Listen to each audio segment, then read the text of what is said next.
Hello and welcome back to another one, and I know it's beginning to sound like a broken record at this point, but you can't say I didn't warn you guys beforehand about several records that will be broken by Eminem in this new decade, especially for the incoming diamonds in the United States.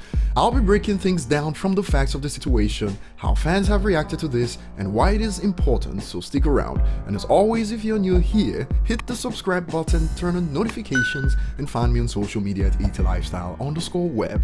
So as the headline states, Eminem has now become the first artist in Spotify's history to have 10 albums cross 1 billion streams on the platform, as his latest album Music to be Murdered By tops 1 billion streams on Spotify.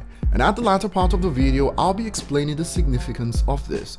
As it stands now, despite the fact that Spotify only took off to new heights in 2014, all but one of Eminem's previous albums have topped 1 billion that predates Spotify's growth, all but the Slim Shady LP that has now topped 750 million streams on Spotify. And at this rate, in a year, this could become 11 for Eminem. But nonetheless, Eminem has now set the record, the first to have 10 albums cross 1 billion. And here's how some fans have reacted to the news. A post that's quite popular on Twitter is this: Eminem's Music to be Murdered By has now surpassed 1 billion streams on Spotify. This is his 10th album to achieve this milestone, more than anyone in the history of music.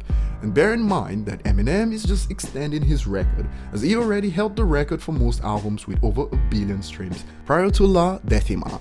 Now, just in the past few days, Eminem set a new record with The Eminem Show. Love the Way You Lie crossed 2 billion on this platform, and now he's set another platform record on Spotify, and the user sums up what we already know from the man himself.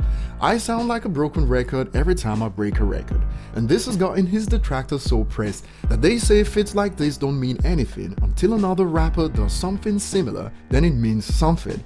I still remember when Kendrick's Good Kid Mad City topped The Eminem Show for a number of weeks on the US Billboard 200, and many on Twitter celebrated like it outsold The Eminem Show, because records are only important when it's not set by Eminem. As expected, we get the usual. Curious, if he were Native American with the exact same skill set, ... would he attain the same success?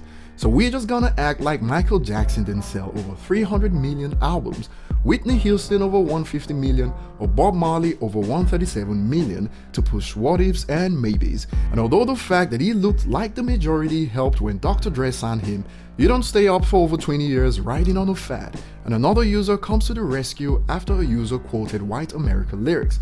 The user states, he also said, "If the only reason I upload is cause I'm white though, why don't every other white rapper sell what I sold?" People would rather focus on the negative when talking about M's appearance, forgetting the likes of Michael Jackson or Prince. And here's a new one: if M was the shade of Dr. Dre, maybe he would have outsold Michael Jackson. You'll never hear that when people ponder on what ifs or maybes, do you? And the reason for that is because the point comes up with the aim to downplay Eminem. And now we head to the point of why this is significant. We've all heard about how Eminem's music doesn't age well. Many media journals say it, so-called hip-hop heads too. And news like this takes a dump on narratives like that and shows how inconsequential their opinions truly are, because they are certainly not based on anything objective by any stretch.